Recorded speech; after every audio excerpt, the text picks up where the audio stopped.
sois salvos, parte 2 final. Ok, irmãos?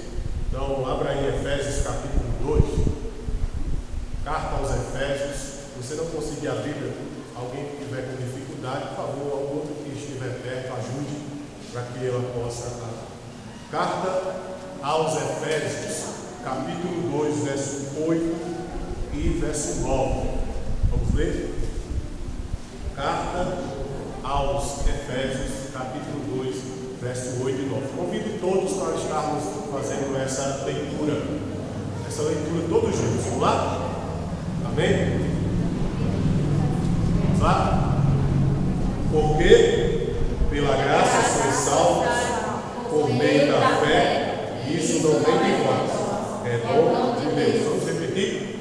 Porque pela graça sois salvos por meio da fé, e isso não vem de vós, é dom de Deus. Pode sentar no seu lugar. Abra sua Bíblia aí também em segunda carta aos Coríntios, no capítulo 8. Segunda carta aos Coríntios, capítulo 8. Pode sentar no seu lugar, todos. Pela graça sois salvos. Aspectos da graça. Hoje nós vamos ver aspectos da graça de Deus. Tá? Aspectos da graça de Deus. E o texto de hoje, 2 Coríntios, capítulo 8. Capítulo 8. Ok? Amém? Verso 1. Primeiro vamos ao verso 1. Também, irmãos, vos fazemos conhecer a graça de Deus dada às igrejas da Macedônia. Como em muita prova de tribulação houve abundância do seu gozo, e como a sua profunda pobreza superabundou em riqueza da sua generosidade, porque segundo o seu poder, o que eu mesmo testifico, e não acima do seu poder, deram voluntariamente, pedindo-nos com muitos rogos a graça e a comunicação deste serviço que se fazia para com os santos. E não somente fizeram como nós esperávamos, mas também a si mesmos se deram primeiramente ao Senhor e depois a nós pela vontade de Deus. De maneira que exortamos a Tito que, assim como antes tinha começado, assim também acabe essa graça entre vós. Portanto, assim como em tudo sois abundantes na fé e na palavra e na ciência e em toda diligência e em vossa caridade para conosco, assim também abundeis nessa graça. Não digo isso como quem manda, mas para provar pela diligência dos outros a sinceridade da vossa caridade, o vosso amor, né? Porque já sabeis a graça do nosso Senhor Jesus Cristo, que sendo rico por amor de vós, se fez pobre, para que pela sua pobreza enriquecesseis. E nisto dou o meu parecer, pois isso vos convém a vós, que desde o ano passado começaste, e não foi só praticar, mas também querer. Agora, porém, completai também o já começado, para que, assim como houve a prontidão de vontade, haja também o cumprimento segundo o que tendes. Porque se há prontidão de vontade, será aceita segundo o que qualquer tem, e não segundo o que não tem. Mas não digo isso para que os outros tenham alívio e vós opressão, mas para igualdade. Neste tempo presente, a vossa abundância supra a falta dos outros, para que também a sua abundância supra a vossa falta e haja igualdade. Como está escrito, o que muito colheu não teve demais, e o que pouco não teve de menos. Mas graças a Deus que por a mesma solicitude por vós do coração de Tito, pois ele aceitou a exortação e muito inteligente partiu voluntariamente para nós. E com ele enviamos aquele irmão, cujo louvor do Evangelho está espalhado em todas as igrejas. E não só isso, mas foi também escolhido pelas igrejas para companheiro da nossa viagem. Nessa graça que por nós é ministrada para a glória do mesmo Senhor e prontidão do vosso nome. Evitando isso, que alguém nos vitupere por essa abundância que por nós é ministrada, pois zelamos o que é honesto, não só diante do Senhor, mas também diante dos homens. Com eles enviamos também outro nosso irmão, o qual muitas vezes e em muitas coisas já experimentamos ser diligente e agora muito mais diligente ainda pela muita confiança que em vós tem. Quanto a Tito, é meu companheiro e cooperador para convosco. Quanto a nossos irmãos, são embaixadores das igrejas de glória de Cristo. Portanto, mostrai para com eles, perante a face das igrejas, a prova da vossa caridade e da vossa glória acerca de vós. Amém. Notou aí tanto de versículos que se repete a palavrinha graça. A palavra graça ela está embutida, ela está explícita em vários versículos desse capítulo. A graça de Deus, que é o favor imerecido, né? O favor que nós não merecemos, o favor que Deus nos fez que nós não merecemos, ou seja, o favor que Cristo fez naquela cruz, nenhum de nós aqui merecíamos. Aí a pessoa que não tiver o entendimento da palavra de Deus, estiver brutalmente ignorante, vai dizer, mas eu não mandei ninguém morrer por mim. O bruto faz isso, o ignorante não entende isso. Porém, não foi sem propósito que Jesus morreu. Teve o propósito de salvar a mim e a você. Então, pela graça, sois salvos. Está vendo? É por essa graça que sois salvos. Então, nós vamos ver aqui aspectos da graça de Deus. Graça que se conhece. Número 1. A igreja da Macedônia, uma igreja generosa, liberal, espontânea, voluntária, alegre, prestativa e responsável. Pode observar aí o texto, né, de 2 Coríntios 8, verso 5. Olha, o 8, verso 5, acompanha aí o texto. 8, verso 5. E não somente fizeram como nós esperávamos, mas também a si mesmos fizeram, primeiramente do Senhor, e depois a nós, pela vontade de Deus. A igreja, porque Paulo, o apóstolo Paulo, ele está colocando a igreja dos macedônios, a igreja da Macedônia, para, de certa forma, chamar a atenção da igreja de Corinto. Porque a igreja da Macedônia, ela está servindo como um exemplo de graça. Ou seja, graça que se conhece. Que graça é essa que a igreja da Macedônia tem? Uma graça de prestar serviço, uma graça de ser liberal, ou seja, o que é ser liberal? Ajudar com dinheiro, com finanças, com riquezas. Uma igreja que era espontânea, não tinha um coração avarento, não tinha egoísmo. Tá certo? Uma igreja que era alegre, prestativa. E Paulo está, de certa forma, chamando a atenção da igreja de Corinto a abrir os seus olhos, a observar que a igreja da Macedônia tinha abundância de graça, porque eles eram prestativos, porque eles distribuíam também da sua abundância, porque eles também distribuíam da sua graça para os outros. Né? Você observa bem, Paulo está pegando o exemplo da Macedônia com o exemplo da igreja, para a igreja de Corinto, que está precisando desse exemplo. E aí Paulo ele deixa muito claro que a igreja de Corinto está vivendo um momento de abundância, de riqueza, e que eles poderiam e deveriam ajudar o irmão discípulo de Paulo, Tito, o pastor Tito, que estava indo para a igreja de Corinto ali, de certa forma, ajudar. Então Paulo está levantando a eles aqui, olha, vocês hoje têm abundância.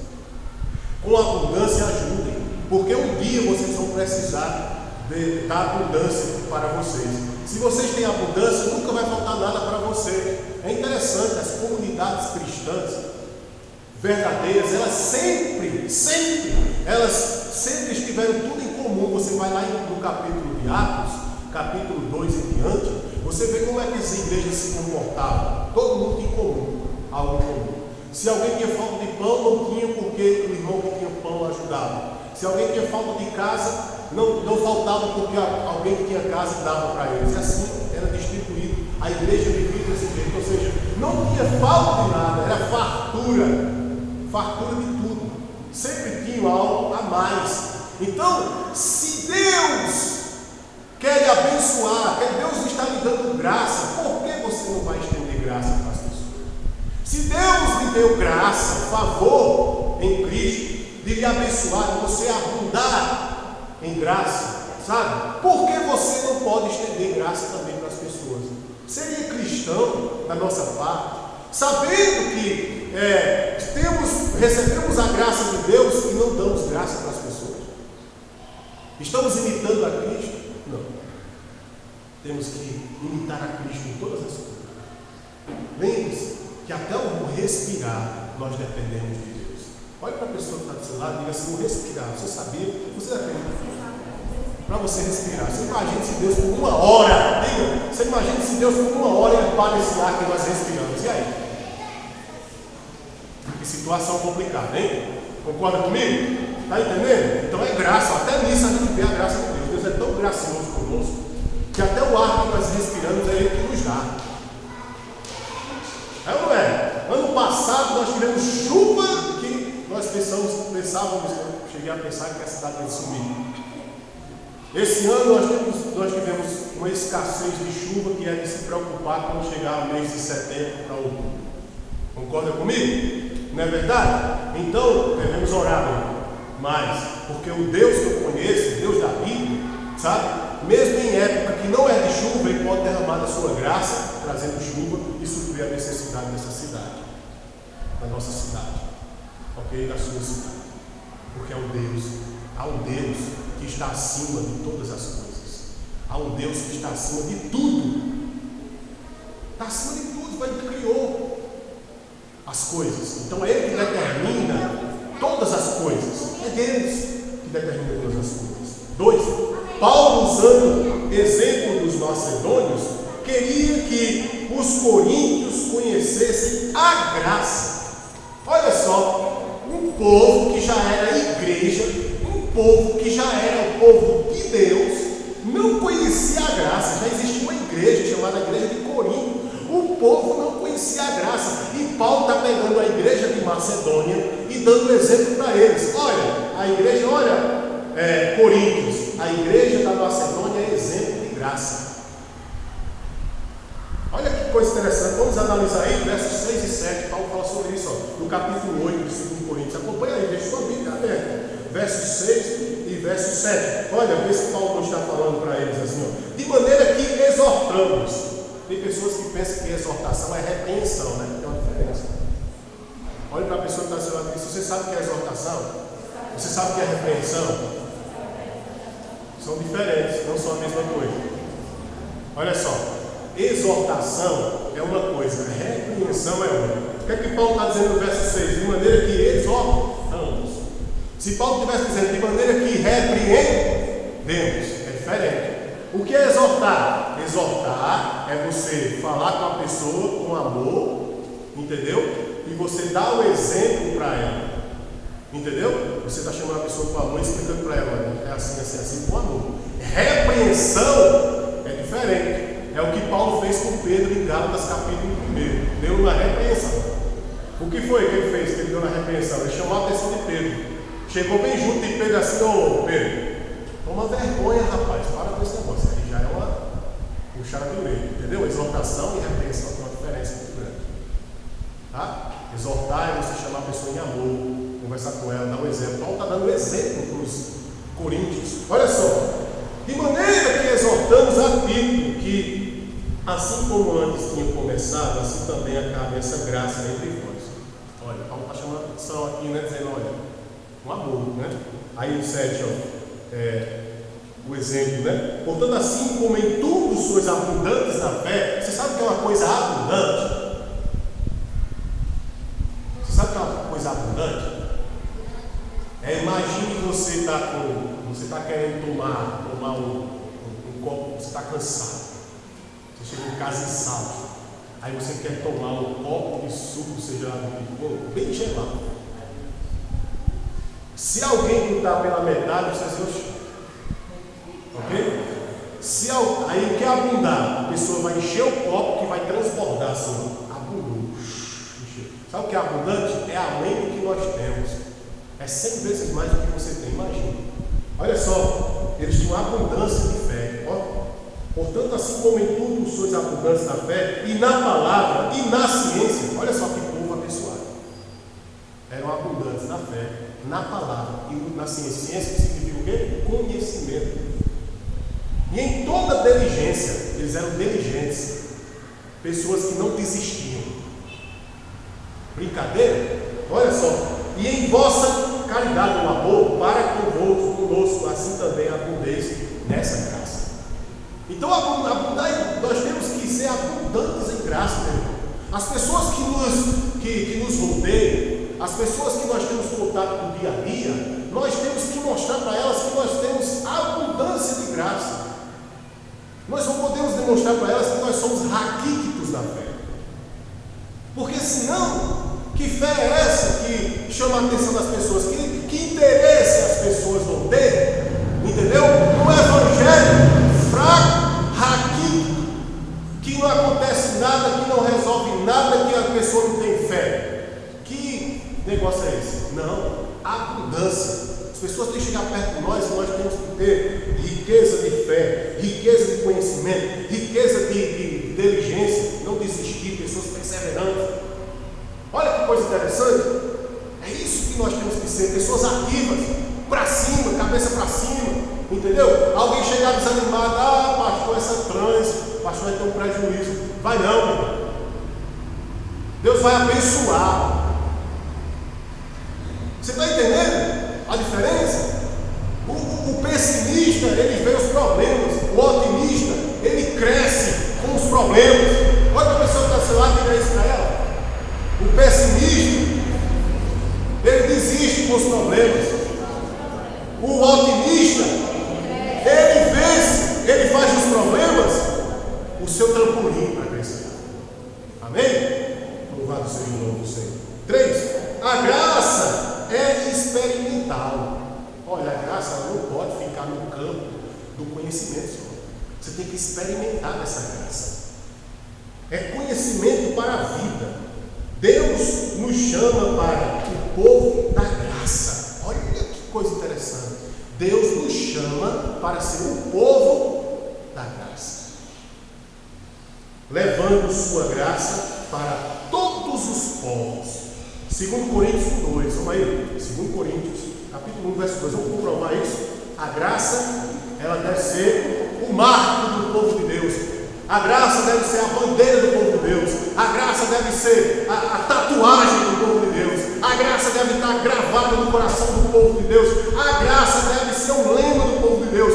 A graça de Deus deve ser levada pelo povo de Deus a todos os povos, a todas as pessoas. Por quê?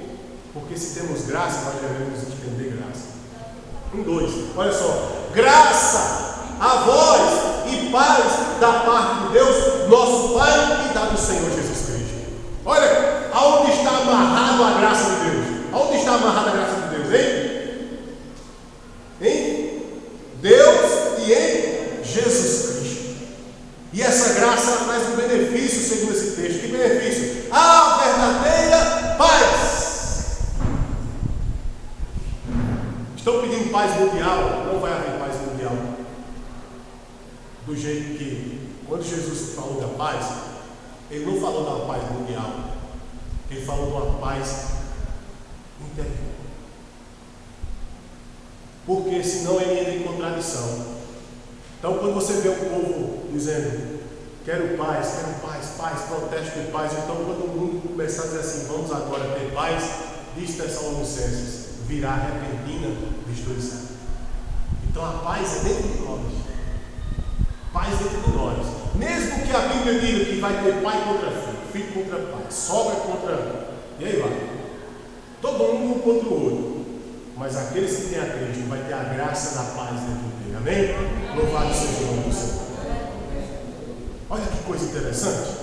Aqueles que têm a Cristo, mesmo no meio do aperreio, como diz nós, nordestinos, mesmo no meio dos problemas, pode estar o tiroteio para lá e para cá, entendeu? Pode sua casa estar sendo fuzilada de bala, porque o tiroteio está grande no mundo, guerra. Tem uma coisa dentro de você que lhe sustenta: a paz, a graça da paz de Jesus na sua vida. Glória a Deus por isso. Ponto 2. Graça em Jesus Cristo, diz a Bíblia. Vamos ler de novo. Olha só, 2 Coríntios 1:2. Graça em Jesus Cristo. Aspectos da graça. Segundo aspecto da graça: graça em Jesus Cristo. Graça a vós e paz da parte de Deus, nosso Pai, e da do Senhor Jesus Cristo. Então, a graça em Jesus Cristo, ela traz tudo isso. Vem da parte de quem? De um homem qualquer? A graça vem da parte de um ser cotidiano, normal, pecador? Não! A Bíblia está dizendo que essa graça ela vem de duas pessoas de ímpar importância, de suma importância no cristianismo e na Bíblia: Deus e o nosso Senhor Jesus Cristo. Deus criou a graça. E que é essa graça? Jesus é a graça de Deus. Diga para a pessoa que está dizendo: você sabia que Jesus é a graça de Deus? Como foi que Deus manifestou essa graça? Deus tinha graça, Deus queria perdoar o ser humano, Deus queria salvar o ser humano, Deus queria abençoar o ser humano, Deus queria dar paz ao ser humano, Deus queria fazer com que o ser humano encontrasse o caminho de reconciliação com Deus. Como foi que ele fez isso? Enviando o seu Filho em graça. Olha aí, a graça que saiu do contexto palavra, escrito, letra, se transformou em carne e habitou entre nós. A graça de Deus se tornou carne e habitou entre nós, a saber, Jesus Cristo nosso Senhor. Essa graça, ela está viva, ela morreu e ressuscitou ao terceiro dia. Número 1. A graça da reconciliação, 2 Coríntios capítulo 5, verso 18 ao 19. Vamos ver aí. Primeira graça que Jesus quer lhe dar, meu amado. Hoje, a graça da reconciliação com Deus. Você sabia que todo ser humano que nasce, não nasce com Jesus, ele precisa reconciliar-se com Deus em sua graça. Graça de Deus em Jesus Cristo. Graça da reconciliação, 2 Coríntios capítulo 5, versos 18 e 19, diz assim: e tudo isso provém de Deus, que nos reconciliou consigo mesmo por Jesus Cristo, e nos deu o ministério da reconciliação. Isto é, Deus estava em Cristo, reconciliando consigo o mundo, não lhes imputando os seus pecados, e pôs em nós a palavra da reconciliação. Deus quer reconciliar o mundo com Ele, mas o mundo vira as costas para Deus ainda. O propósito de Deus em não ter destruído esse mundo ainda, você sabia disso? Olha para a pessoa que está do seu lado: sabe por que Deus ainda destruiu esse mundo? Porque a graça tem que chegar em todas as pessoas, porque tem que chegar em todas as tribos, porque tem que chegar em todas as nações, porque tem que chegar em todos os países, em todas as nações da terra. Aí chegará o fim. Deus quer reconciliar o mundo está virando as costas para Deus. Diga para a pessoa que está do seu lado assim: olha, você é um privilegiado. Você encontrou o caminho da reconciliação. Graças a Deus. Diante de toda a multidão da terra, você é um privilegiado em ter sido reconciliado com Deus, porque todos nós, quando nascemos condenados no pecado de Adão. Somos dignos do inferno. Disse Paulo, o apóstolo, em Romanos, acredito eu, capítulo 3: seja Deus verdadeiro, todo homem mentiroso. Então, por mais que o homem se esforce em querer ser alguma coisa, em querer ter alguma moral com seu esforço próprio, ele é mentiroso diante de Deus. Ele só começa a ser alguma coisa de verdade, tem alguma coisa de verdade nele, quando ele tem Jesus Cristo como sua graça, com reconciliação com Deus. Ele só é alguma coisa mesmo de Deus poder se reconciliar com Deus. Pela graça sois salvos. Vamos dizer todos juntos? Pela graça sois salvos. Glória a Deus. 2. Graça que capacita. A graça que capacita. 1 Coríntios capítulo 1, verso de 4 a 8.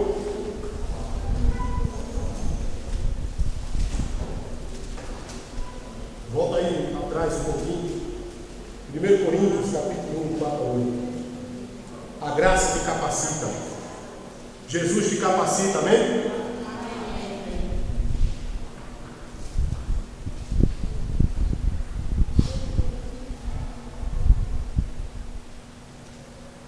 Coríntios capítulo 1, do 4 a 8. Sempre, diz o apóstolo Paulo aos Coríntios, sempre dou graças ao meu Deus por vós, pela graça de Deus que vos foi dada em Jesus Cristo, porque em tudo fostes enriquecidos, amém? Vocês foram enriquecidos pela graça. Porque em tudo fostes enriquecidos nele, em toda palavra e em todo conhecimento, como foi mesmo o testemunho de Cristo confirmado entre vós, de maneira que nenhum dom vos falta, esperando a manifestação de nosso Senhor Jesus Cristo, o qual vos confirmará também até o fim, para seres irrepreensíveis no dia de nosso Senhor Jesus Cristo. A graça nos capacita, sabe a quê? A nos mantermos irrepreensíveis até o dia de Cristo. Que dia é esse? O dia da sua vinda, o grande dia. Lembra da Bíblia que diz, quando Deus disse a Noé, faça uma arca, Noé, porque eu vou destruir o mundo com dilúvio. Noé pirou, claro, como qualquer ser humano, lógico, mas ele foi obediente, começou a construir a arca, e Deus disse, vai ao povo e prega para eles, dizendo que eu vou destruir o mundo com dilúvio. Primeira destruição do mundo foi com dilúvio. Dilúvio esse que é provado que houve, viu? Para calar a boca de ateu. Você vai aqui em Santana do Cariri, que você vê lá os peixes fossilizados, que você sabe que existiu um dilúvio. Pronto. Contra fatos e documentos não há argumentos. Então, veja bem, Noé começou a pregar o arrependimento, e o povo não quis saber, queria se casar, queria curtir a vida, naquela época não existia balada, nem existia farra, né, que era na minha época, lá, eu chamava farra, vamos pra farra, né, hoje é balada, nem existia isso, eu sei que o povo estava danado, e o povo quis saber, não viu Noé, o que aconteceu? Veio o dilúvio, destruiu todo ser que respirava, destruiu tudo. E só salvou quem? Noé e sua família. Pois é. Então, eu quero lhe dizer, como diz aqui, a graça vai te sustentar até o dia de Cristo, vai te manter irrepreensível. O que é uma pessoa irrepreensível? É uma pessoa que você olha para ela e diz, essa pessoa, ela está com a vida moral perfeita, porque ninguém vê nada de errado nessa pessoa. É uma pessoa irrepreensível, sustentada pela graça de Cristo. Entendeu? É a graça que faz isso, não é o esforço próprio. A gente tentar ser moralmente capaz, santo, nós não conseguimos. Mas quando a gente está sustentado pela graça de Cristo, a graça nos faz irrepreensíveis. Então, é isso. Essa graça te capacita, meu irmão. Aí te sustenta até o dia da vinda do Senhor, segunda vinda do Senhor.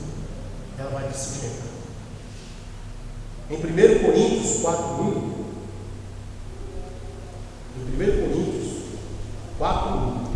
diz assim: graça que não nos deixa desfalecer.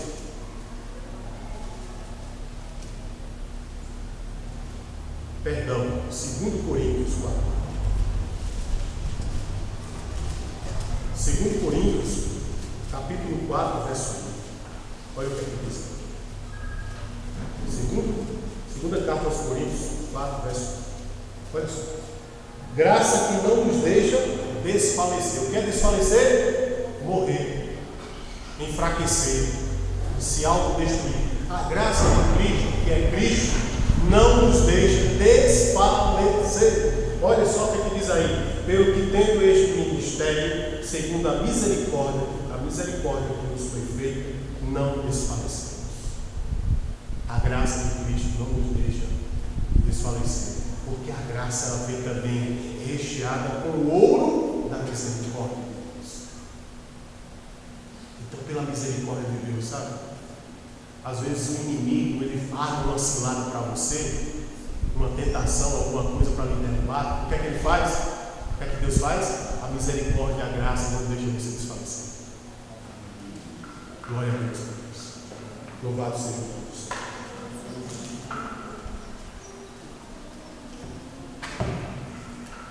Graça enriquecedora, ponto 3. Terceiro aspecto da graça, graça enriquecedora. Número 1. Riqueza de identidade. A graça de Deus nos traz uma riqueza, a identidade. Sabia disso? Ela traz identidade. Olha aqui, olha como é que diz o texto aí de 2 Coríntios 5:21. Olha o que é que diz aí, ó. Sendo rico, se fez pobre por amor de vós.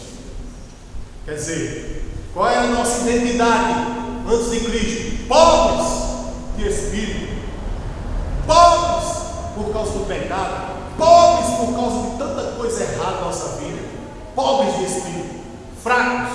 O que é que diz a Bíblia? 5:21. Olha, 5:21. Aquele que não conheceu pecados o fez pecado por nós, para que nele fôssemos feitos justiça. Então, qual é a identidade que Cristo nos deu? A identidade de sermos justiça de Deus. A justiça de Deus. Interessante, não é? Olha o que diz mais aí. O aspecto da graça enriquecedora, ela traz o que para nós também? Número 2. Riqueza de provisão. Deus provém todas as coisas para você. Deus providencia tudo. Riqueza de providência. Olha para a pessoa que está do lado e diz assim: Deus providenciará tudo para você. Porque nosso Deus é rico de graça. 2 Coríntios 1:20. Fala disso. 1:20. Olha. Porque todas quantas promessas há de Deus são nele sim e por ele o amém, para a glória de Deus por nós. Interessante? Olha que coisa interessante. A graça nos providencia tudo. A graça que é Cristo. Por quê? Porque as promessas estão em quem? Em Deus. E nele, nessas promessas, está o quê? O sim, o amém, para a glória de quem? Do próprio Deus. Então Deus ele vai cumprir as suas promessas em nossas vidas, segundo a sua graça. Para quê? Para quê, meus amados? Para que ele tenha glória, para que ele seja glorificado. Eu vou cumprir as promessas na vida deles, da minha igreja. Eu vou cumprir as promessas da minha igreja, para que eles sejam ricos em quê? Provisão. Não vai faltar nada. Diz o salmista Davi, ele disse assim: fui criança e fui adulto e nunca vi um justo mendigar. O justo não mendiga. O justo, filho de Deus, o filho de Deus não mendiga. Pode ter qualquer crise mundial, pode ficar escassez que for. O justo não mendiga o pão, porque a graça de Deus está sobre ele em Cristo Jesus nosso. Louvado seja o nome de Jesus. Terceira coisa, riqueza da comunhão. 2 Coríntios 4:6. 2 Coríntios 4:6 diz riqueza da comunhão. Porque Deus que disse que das trevas resplandece a luz, e quem resplandeceu em nossos corações para iluminar do conhecimento da glória de Deus na face de Cristo Jesus. Então, Deus tem uma terceira riqueza da sua graça para nós, a riqueza da comunhão. Ou seja, Ele nos uniu com Ele em Cristo Isso é riqueza. Nós não merecíamos isso. A graça é imerecida, é Deus que nos dá. Lembra que o que é que disse o apóstolo Paulo? Ninguém merece, é dom de Deus. É Ele que dá. Olha aqui, que interessante. A graça, ela traz essa união com Cristo. Foi pela graça que nós nos unimos a Cristo. A graça da riqueza da proclamação e reconciliação. 2 Coríntios 4, do 13 ao 15, olha só o que diz aí, escute bem. E temos, portanto, o mesmo espírito de fé, como está escrito, crie, por isso falei, nós cremos também, por isso também falamos. A graça que está sobre nós é para nós proclamarmos, ou seja, é para nós estarmos dizendo a todos os povos, a todas as pessoas, que existe uma graça, riqueza para eles, a graça de Cristo para essas pessoas que estão precisando ouvir essa graça, se arrepender por essa graça, viver essa graça.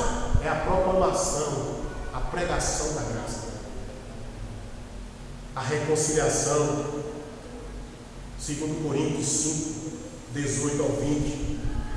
2 Coríntios 5, 18 ao 20 fala da graça da reconciliação.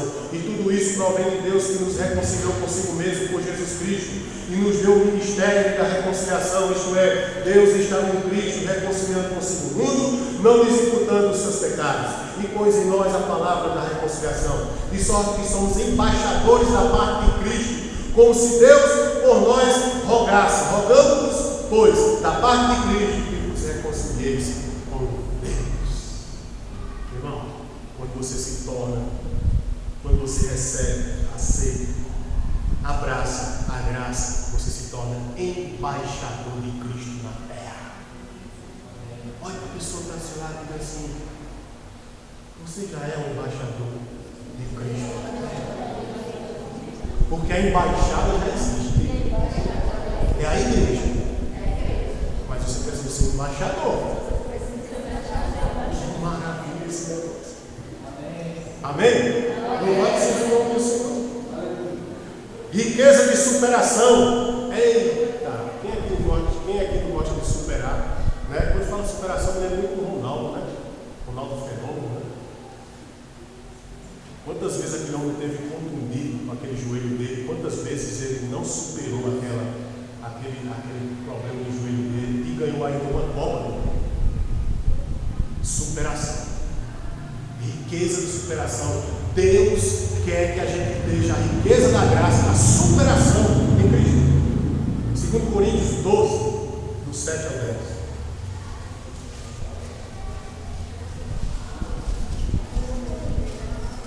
Segundo Coríntios 12, do 7 ao 10. E para que me não exaltasse pelas excelências das revelações, fui dado um espinho na carne, a saber, o mensageiro de Satanás, para me esbofetear, a fim de não me exaltar, acerca do qual 3 vezes orei ao Senhor para que se desviasse de mim.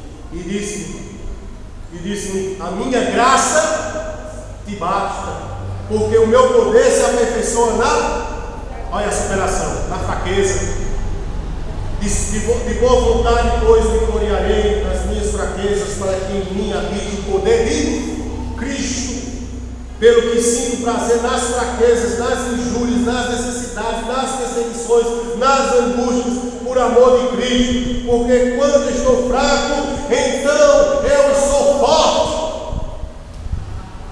Você sabe o que é sentir prazer na perseguição? Você sabe o que é sentir prazer na tribulação? Você sabe o que é sentir prazer nas necessidades, na fome? É o que Paulo está falando. Que não é para a gente murmurar, não é para a gente reclamar da vida, é para a gente dar graças a Deus porque está passando aquilo. Porque um mensageiro de Satanás, ou seja, Satanás vai nos esbofetear, Satanás vai nos perseguir, Satanás vai tentar nos sacudir, mas a graça do Senhor vai nos sustentar em Cristo Jesus. Amém. Superação. Nós somos um povo tão poderoso e não entendemos nosso poder. Nós superamos as ciladas do diabo. Olha para a pessoa que está do seu lado. Você é filho de Deus? Então você supera as ciladas do diabo. É a graça do Senhor. Pensando que nosso Deus é fraco? É não. Riqueza de glória.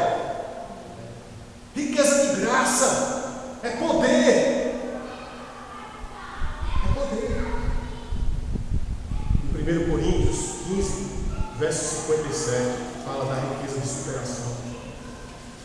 1 Coríntios 15, 57 diz assim: acompanhe se você quiser. Mas graças a Deus que nos dá a vitória por nosso Senhor Jesus Cristo. Olha só, Paulo diz assim: graças a Deus que nos dá a vitória por nosso Senhor Jesus Cristo. Riqueza de superação. No momento da tribulação, no momento da dificuldade, no momento que Satanás está te sacudindo, te peneirando, Deus te dá a vitória em Jesus Cristo, nosso Senhor. Glória a Deus por isso. Quarto e último aspecto da graça essa noite. Personagens que receberam da graça apesar da desgraça. Vamos repetir todos nós? Personagens que receberam da graça apesar da desgraça. Quarto aspecto de hoje da graça de Deus. O rei Davi. Quem era o rei Davi? Um simples pastor de um. E Deus, em sua desgraça, de um simples camponês, de um simples pastor de ovelha, o fez rei de todo Israel. E um reino não é um reino passageiro, não, um reino eterno, que todas as gerações que estavam ligadas ao rei Davi eram descendentes e podiam tomar o trono. E um deles se destacou: Jesus Cristo, o descendente direto do rei Davi. 2. O cego de Jericó, em Lucas, capítulo 18, verso 35 a 43. Olha o que é que diz aí em Lucas. Você pode observar: o cego que estava na desgraça da cegueira alcançou a graça. Ele corre no meio da multidão, o cego de Jericó, e diz: Jesus, filho de Davi, tem compaixão de mim. Jesus, filho de Davi, tem compaixão de mim. E as pessoas impedindo ele que ele tocasse Jesus, impedindo ele que chegasse a Jesus, e ele gritando: Jesus, filho de Davi, tem compaixão de mim. Imagina aquele cego, tateando, pregando, tentando se aproximar de Jesus para ser curado. Os discípulos sendo segurança de Jesus, impedindo que ele chegasse perto. E Jesus disse: olha, eu quero ouvir ele, deixa que ele fale comigo. O que é que a Bíblia diz? Jesus abriu os olhos do cego de Jericó, e o cego de Jericó deixou a sua desgraça de cegueira, e se tornou agora, pela graça de Deus, uma pessoa que agora veio. Talvez você ainda não esteja vendo a riqueza da graça de Deus, mas Deus quer abrir os teus olhos para que você veja a riqueza da graça de Cristo. Talvez você esteja sendo apenas uma simples pessoa, mais um na cidade de Araripe, não, mais um do mundo, mais uma pessoa no globo da terra, mas eu quero dizer que Deus está te levantando para reinar, porque Deus nos constituiu, segundo a carta de Pedro, reis e sacerdotes para a glória de Deus. Já não somos mais servos, agora somos filhos de Deus. Olha para a pessoa que está ao seu lado: Deus não quer que você seja mais servo, Ele quer que você agora seja filho, porque o filho tem direitos à graça de Cristo Jesus. Amém? 3. Lázaro. Em Lucas 16, 19, 21, Lázaro estava na desgraça da morte, fedendo. Já fazia 4 dias que Lázaro estava morto. Em Lucas capítulo 16, 19 a 31, Lázaro já estava no estado de putrefação, de podridão. E Jesus, segundo a sua graça, disse: Lázaro, sai para fora. E Lázaro deixou a desgraça da morte e ressuscitou em graça e vida para a glória de Deus. O filho pródigo, que pegou toda a sua riqueza, pegou todos os seus bens e foi gastar com a prostituição, foi gastar com as baladas e farras da vida, foi gastar com as guloseimas do mundo, com as sensualidades, com as coisas do pecado. E a Bíblia diz que a graça de Deus é muito além disso, muito além disso. E o filho pródigo, quando aparece na casa do pai, o pai faz o quê? Lhe dá a graça do perdão. Ele estava na desgraça, comendo até comida querendo, desejando até comer comida de porco, mas o Senhor ele trouxe ele, perdoou ele e deu um banquete de rei, porque o filho que estava perdido voltou para casa. Essa é a riqueza da graça. Essa é a riqueza da graça. Número 5 e último. Personagens que receberam da graça, apesar da desgraça. A mulher cananeia. Em Mateus capítulo 15, verso 21 ao 28. A mulher cananeia chega a Jesus e pede para ele curar sua filha de um espírito demoníaco. E Jesus disse: pode um cachorrinho comer das migalhas dos seus senhores? Ela foi chamada de cachorro, mas ela não desistiu, porque ela sabia que em Jesus estava a graça, a riqueza da graça. E ela disse: até os cachorrinhos comem das migalhas dos seus senhores. E Jesus, quando viu a humildade daquela mulher, Jesus disse: vai, a tua filha está salva, está curada. É a graça. É a graça. É a graça de Deus. Graça sobre graça. Paulo disse: quando eu estou fraco, eu estou forte.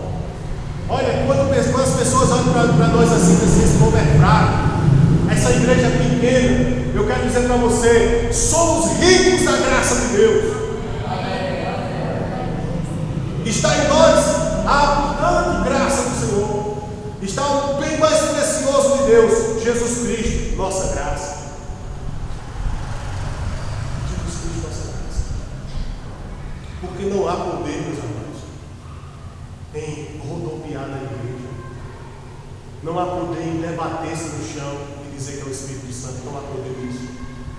Não há poder em uivar feito um lobo e dizer que é o Espírito Santo, em rugir feito um leão e dizer que é o Espírito Santo. Não há poder disso, isso não transforma ninguém, isso não faz nada. Mas há poder e autoridade no nome de Jesus a ser desafio.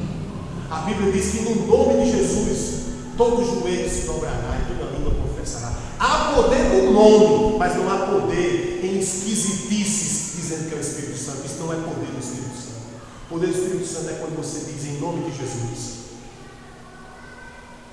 O próprio Jesus disse: ide por todo mundo.